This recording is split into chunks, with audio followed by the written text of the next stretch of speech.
Imagine discovering that something you believed your entire life was never true. Not a small mistake, a mistake about who you are. For centuries, humanity placed itself at the center of reality, the center of the cosmos, the center of life, the center of reason, the center of meaning. And then, one by one, those certainties began to fall. Not because humanity became less important, but because reality turned out to be far larger than we imagined. Tonight, we explore one of the most profound journeys in human history, the gradual decentering of humanity. A story that begins with the stars and ends with a question that may define our future. What happens when the center disappears? Welcome to the Lantern's Glow.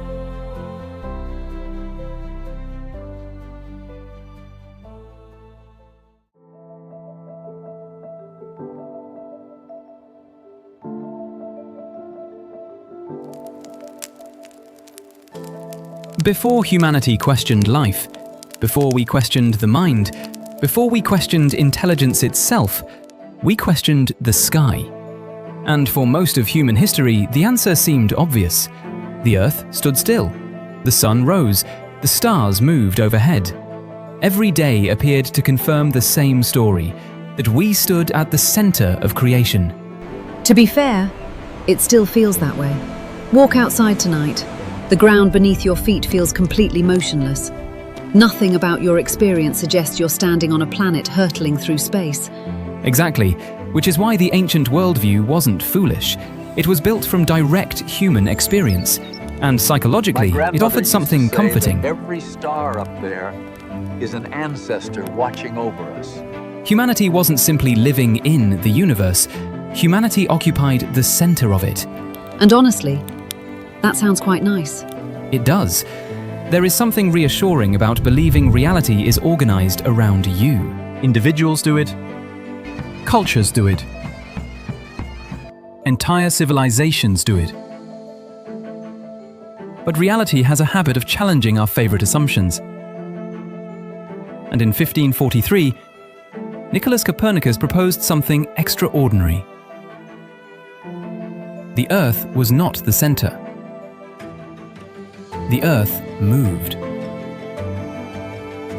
It's strange, because today that's a fact children learn in school. But at the time, that idea must have felt almost impossible. Imagine someone telling you that the thing which feels completely stable is actually moving at extraordinary speed through space. Not just you, the entire planet. Suddenly, your senses no longer seem quite so trustworthy. So the shock wasn't only astronomical, it was personal. Very much so. And then Galileo pointed a telescope toward the heavens, and the old universe began to crack. The moon wasn't a perfect celestial sphere. It had mountains, craters, shadows. It looked surprisingly familiar. And then Galileo observed 4 moons orbiting Jupiter.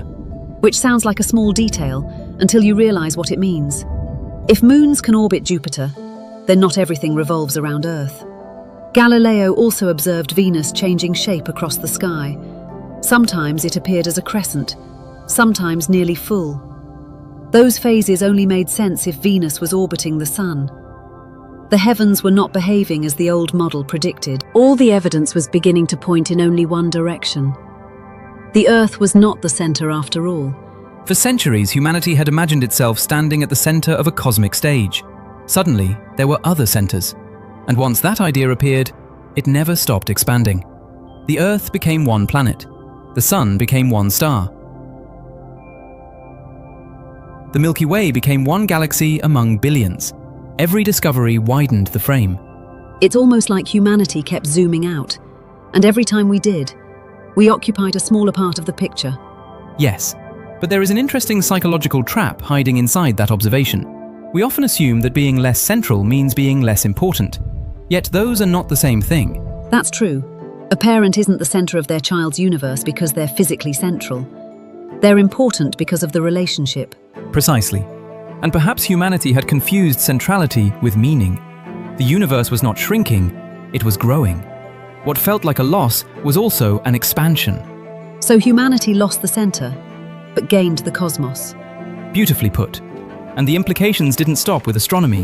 The philosopher Immanuel Kant later suggested that the Copernican Revolution contained a deeper lesson. Perhaps reality doesn't simply appear to us exactly as it is. Perhaps the human mind actively participates in shaping experience. Wait. First we discover we're not at the center of the universe, and then we discover we may not even perceive reality directly. The wound becomes deeper. Reality is under no obligation to organize itself around human intuition, or human perception, or human comfort. That's a slightly rude discovery. Profoundly rude. But also liberating, because every time reality refused to fit inside our assumptions, our understanding became larger. Carl Sagan captured this beautifully. Humanity lost the center of the cosmos, but in return, we discovered a universe filled with galaxies, stars, planets, nebulae, and black holes. A universe billions of years old. A universe far stranger and more magnificent than the one we imagined. And somehow, within all of that, matter became conscious. Yes, a small planet orbiting an ordinary star produced beings capable of asking questions about existence itself, not rulers standing above the universe, participants within it. I think that's the part people often miss. The Copernican Revolution sounds like a story about becoming smaller, but it actually feels more like a story about becoming connected to something larger. The Earth moves, the center falls away, the map grows larger, and humanity takes its first step away from certainty and toward understanding. But even after losing the center of the cosmos, humanity still held on to another comforting belief. Perhaps we were not the center of the universe, but surely we remained separate from the animals. And then Darwin arrived.